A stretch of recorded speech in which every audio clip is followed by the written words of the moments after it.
The EFX Collectibles Snowspeeder landed, and this is the signature edition, and I can't wait to show it to you guys up close, tell you a little bit about the history on this piece, and honestly, I want to show you how to display it because there's going to be multiple ways to display this, so let's go take a look at it.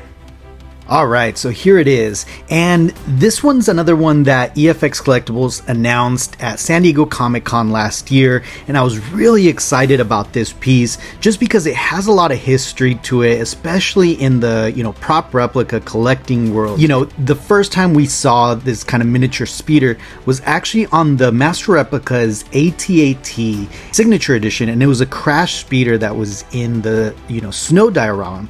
And there's a lot of kind of, history behind it because there was rumors that the one in the Master Replicas AT-AT actually belonged to Carrie Fisher.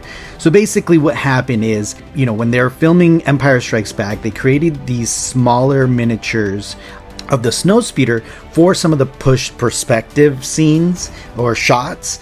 And, once they were done filming Empire Strikes Back, they made copies of these and gave them out as crew gifts to, cast and crew members. So there's a few of those floating around, and it was really the only time where you can get an actual studio scale model, because the Master Replicas one was actually shrunk down, like the larger version. So it wasn't actually, to scale with the ones that they used for the film. So the one that was crashed in the AT-AT was really the only, actual studio scale model that was that has been released.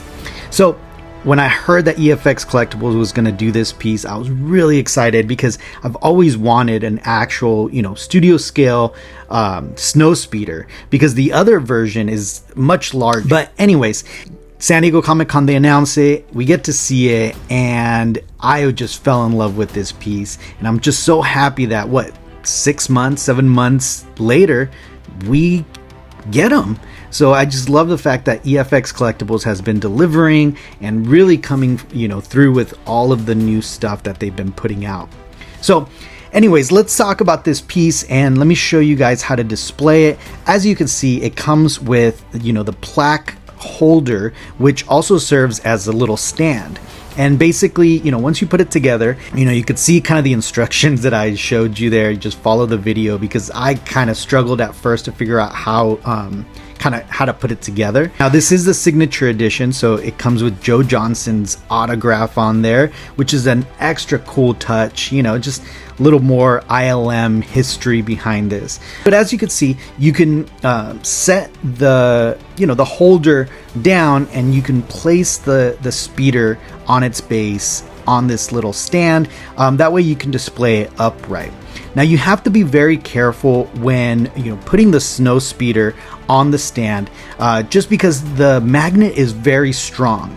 So you got to really put it on there slowly, really hold on to it, because you don't want it to just kind of snap into place and maybe break part of the wing or something. So again, just be very, very, very cautious when putting the speeder onto the base. The magnet is very, very strong, so be careful. Now, as far as the speeder, staying on the magnet and staying on the base, the speeder weighs like nothing. It's I'm sure a few ounces. So the magnet actually overcompensates for that. It's definitely a stronger magnet than probably needed, but appreciated, right? Just to make sure it doesn't fall off. As you can see, it sits on there nicely. It's not glued down, it's just a magnet, and they just did a fantastic job on the paint job on this.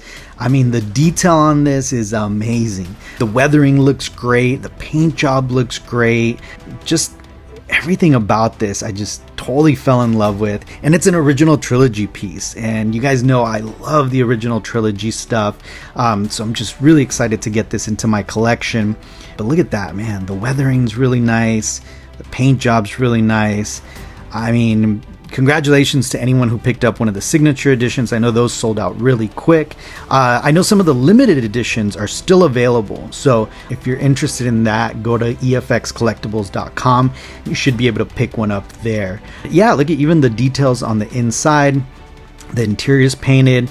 So here's what I'm talking about with the magnet. You just have to be very careful, putting it down. As you can see, the piece itself says it's a signature edition. That's again another nice touch, kind of similar to the master replicas and stuff, where they would stamp it with when it was a signature or a limited or the elites. But man, this is so cool, and I wanted to put it in my hand so you guys could get some more perspective on the size. It's not as tiny as people think, although it is small. I don't know, it's a nice size. I just like the way it displays. I really think that you could display it like that. So here's a second way to display it. So it does have the little pads on the bottom. So if you wanted to display it flat, you absolutely could. And all you'd have to do is really remove the little acrylic parts off of the plaque, and then set the plaque off to the side or on top or something. I probably wouldn't put it on top just because you don't want to scratch the acrylic.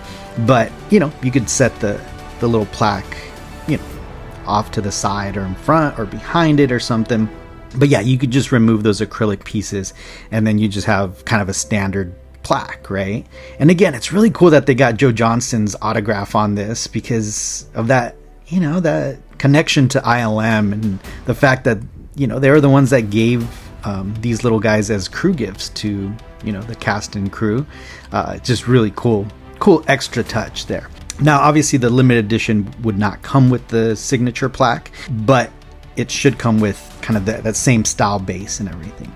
Now, there is a third way to display it, and you could actually hang it on the wall.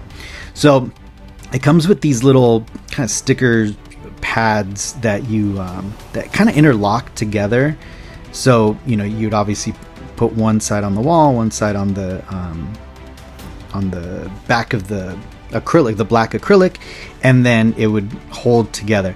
Now, I don't know how much I would trust that, right? Just because, again, you don't want to come home one day and it's just on the floor. But if you wanted to display it kind of similar to, the Death Star tiles that EFX put out, that is a way. Now, here is something that I wanted to do for years. Like I said, this was the only officially licensed kind of studio scale snowspeeder out there. So I've always wanted to put one next to it just to see how accurate the master replicas one was, and it's a match. I mean, it's spot on. So that's so cool to finally be able to confirm all those rumors for so many years that the Crash Speeder was an actual little studio scale model. And here it is. Look at red and blue. Get them put together. Oh man, I love this. I'm just super happy with this piece. And look at that, it matches. So anyways, guys, I hope you enjoyed this review. Let me know if you picked one up, and if you picked up the signature edition or the limited edition. Like I said, this is one of those pieces that I highly encourage collectors to pick up. This is absolutely something that over time, if you don't pick it up and it sells out, you're gonna regret it. Trust me. This is such an iconic piece. So anyways, guys, I hope you enjoyed this review. Don't forget to subscribe, like, comment. Let me know how I can make these better, and keep an eye out for the next video because EFX Collectibles sent me something else that I can't wait to show you guys. So see you guys.